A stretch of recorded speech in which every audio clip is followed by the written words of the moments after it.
Hi, welcome to One Word a Day. I'm Sophie, your pilot into the universe of Chinese. We are going to continue our year-end special edition of 36 stratagems that about battlefield wisdom or maneuvers, however level you want to look at it. Yesterday, we talked about 釜底抽薪, which is to cut off the supply chain to the army so that they're running out of fuel. In the long term battle, that's probably one of the best ways to weaken your enemy without combating, killing, like directly go against your enemy. Just cut up their bloodline. Okay, that's 釜底抽薪. Today we go over 空城计. It also came from a famous historical event, supposedly historical event. We don't know. It's legend, has it, that someone make a very, very daring and yet effective move on the enemy, which basically is about the city is empty. It's not guarded. He doesn't have an army behind him, but he was able to leisurely play kind of a pluck string instrument or something, putting on some show leisurely on top of the wall for the enemy to see that he is able to chill like that. And then the enemy would kind of imagine, fill out the gap, like, wow, if he can chill like that, that means he's guarded, he's protected, he has power behind him, so don't move yet, hold, don't attack. Maybe he got a man, like army behind him. So that's the trick, the logic. I enjoy this so much. Okay, let me explain. 空城计. Okay, 空 came from this. Okay, we have this arch with a chimney on top. That's a domestic space, right? And when we have this two carved curve on the top left and right corners, that actually make it not domestic anymore. It becomes like a cave situation. It's a chute, it's like a wall, like a hole in the wall kind of situation. So some kind of a hole, some kind of a carving space over there. So it's not instantly, it becomes not a domestic space with just these two extra strokes. That means something empty, some carved out space within space, so to speak. Okay. And then in the middle is the sound maker. It's the tool that ancient craftsmen used to draw straight lines. And you can see this is like 4 straight line corners, right? So this is the ancient tool for that. And the whole thing simply means emptiness, empty. We have that space, we have carved out space within space, and then it has the sound of 空, a gong. Now it sounds like a 空. So yeah, even the sound, this is a little bit stretch. Okay, so language-wise, the meaning is empty, right?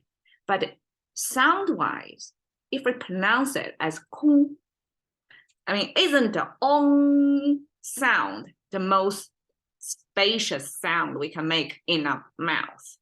Like it sounds 空, 空. It has this emptiness in it. So sound-wise, meaning-wise, both converge onto, the meaning of emptiness. Yeah, space within space with nothing within that space. Okay, 城, we have the soil symbol over there. Soil simply implies the material. So something built with soil or with earthy stuff. So over here, if it's a city, it's a walled city. It most likely like built with bricks, right? Or kind of stones or something hardened surface. Even if it's soil, I mean, soils can be crumbly, but the material came from the earth, can be formed into hardened shape to build the walls, right? Okay, the right side, 城, okay, contemporarily looks like that, but the ancient wise, like this is first time I saw the ancient way of writing that. And instantly, like, whoo, there are two weapons instantly embedded in this small frame. So, okay, this horizontal line, this diagonal line, this spike, that's good. So that's one weaponry back then. I mean, there could be archaeology discoveries on how exactly that look, but just look at the spike, like so many spiking pointy surfaces on this thing. So this could already look like for attacking, for striking, it's a weapon. And over here, this pointer with a staff behind it simply is a spear. So spear, sharper end with a long handle behind that you can throw, right? So that's kind of a weaponry as well. So we have already in the space two weaponries next to each other. And then I don't know, that could look like a long knife or something, another kind of weaponry.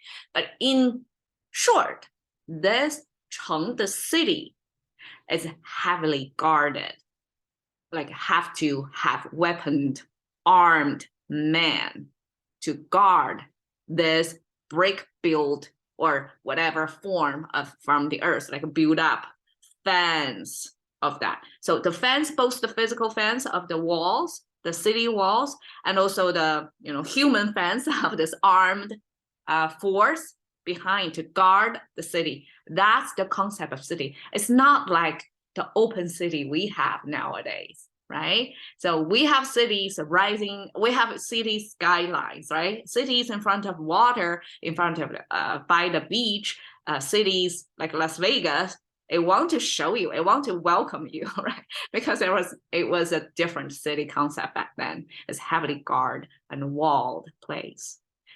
And because back then probably city is the place, almost like a castle, expanded, populated castle that people use back then too as a placeholder or as a defense line. Because for ancient agriculture, agrarian society, that open field farming, like vast land, piece of land farming, that's the main activity, economic activity. But to guard this land area space, wall has to be built. Armed forces have to be, kept and maintained. And then this city would kind of like a fortress in that sense. Like the existence of city is for being the fortress to defend this vast, very invasible, right? Invadable land because it's open. But when you have this fortress, it's less likely you're going to get through past this line, something like that. So it's related to the wartime before. That's Cheng. So empty city, even if it's translated city, it's a different type of city back then.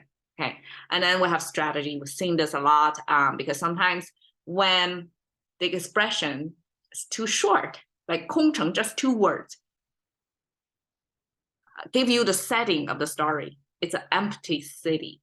And then whatever that person do, the storyline, like it did, we don't need to say that in this phrase because people know the story. We just say 空城, already the story unfold in people's mind. And then we add a ji to make sure people recognize it's one of the 36 stratagems. So this strategy comes with a calculation of number 10. So it's quantification over there, right? And then the left side is as a speaking symbol. We have the mouse, we have the tongue, we have the arrow pointing toward the mouse, means the tongue inside the mouse, and the whole thing structure means the tongue. So tongue inside the mouth, both tongue and the mouth occurring in the symbol are organs to make sound, to produce speech, right? And then the two horizontal lines in my eyes, they are sound bites that going further, traveling further away, diminishing over space, right? And the whole frame on the left side is the mechanism of the sound making from the mouth and the tongue. And that's speaking. representation. Okay, so we have speaking, and we have a calculation. We have quantifying. And then speaking, I guess, is try to influence people, right? To talk. So qualify, quantify. So probably both of them combined. That you have to make sense of things, and make sense of things by speaking, by storytelling, by motivating people. At the same time, you have to calculate, to do your math, to see if it's ever possible, right? To calculate your odds of winning, basically. And then combine that strategy, that strategy making. So we have this story goes, the legend has it, that Zhuge Liang is the main character. He was playing on people's mind because the usual assumption is if he could leisurely play a guitar or whatever instrument on top of the city wall, display toward the enemy, that means he's confident enough that he can almost like open the gate, welcome the enemy to come in. I'm here, catch me if you can, that kind of stance, right? And then the enemy will think on their end, is it faking it, or it's real, like supported by armed forces behind him, so he's comfortable enough to present himself like that? So all this guesswork, according to this 空城计, this is guess within guess. This is doubt within doubt. And this is weakness or vulnerability within vulnerability. What that means is you package your vulnerability to show it to your enemy. And in the normal logic, you wouldn't want to display your vulnerability, right? So when you do display your vulnerability, that's the big question mark, kind of a shattering of their mind, of your enemy, that you're showing your vulnerability. And is that true or not? Like, why you dare to show your vulnerability? So it's really a lot of mind game. And of course, like on your enemy, it could do their calculation, like, is it real or not?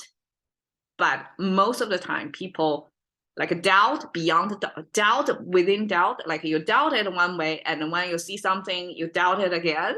So you second guess yourself. All that mind game was put in there.